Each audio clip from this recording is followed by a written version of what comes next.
Zhuangzi asks whether he's a man dreaming he's a butterfly or a butterfly dreaming he's a man. On the surface, it just seems like he's confused about what's real. But I don't think that's what he's really asking.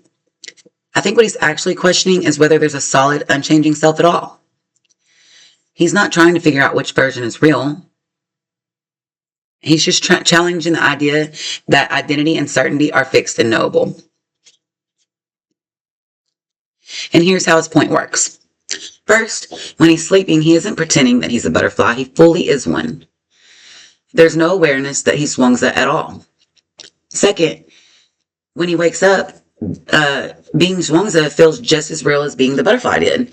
So inside either experience, there's no obvious sign telling him which one is the more real one.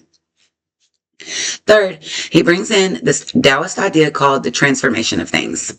This is the idea that everything is constantly changing and identities aren't fixed. What we call Zhuangzi and butterfly are just two different states in that process. So the conclusion isn't that nothing is real.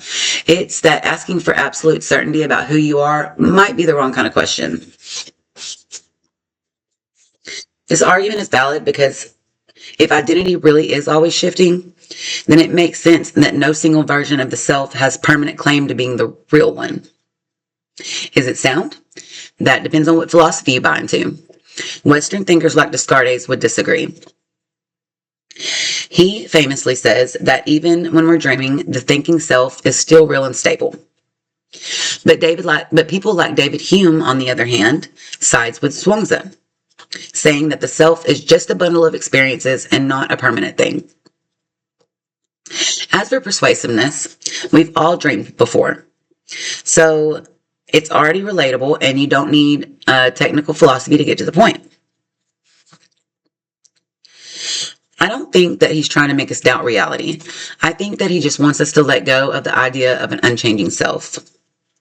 Because first, when we think our identity is fixed, we'll resist change. And second, resisting that change creates stress in a life that is inevitably changing.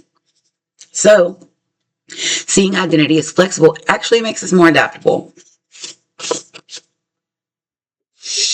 I think a strong objection is that if identity isn't stable, then responsibility and meaning fall apart.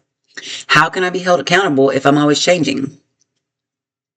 The reply is that Zhuangzi isn't denying practical identity. He's denying that it's ultimate. We can still hold people accountable while recognizing that the self is dynamic and not frozen in place. Zhuangzi's butterfly isn't about choosing between dream and reality. It's about questioning why we assume certainty and fixed identity in the first place. After studying a few different philosophers, I just think that Zhuangzi offers a more fluid and honest idea of understanding who we are. Thank you.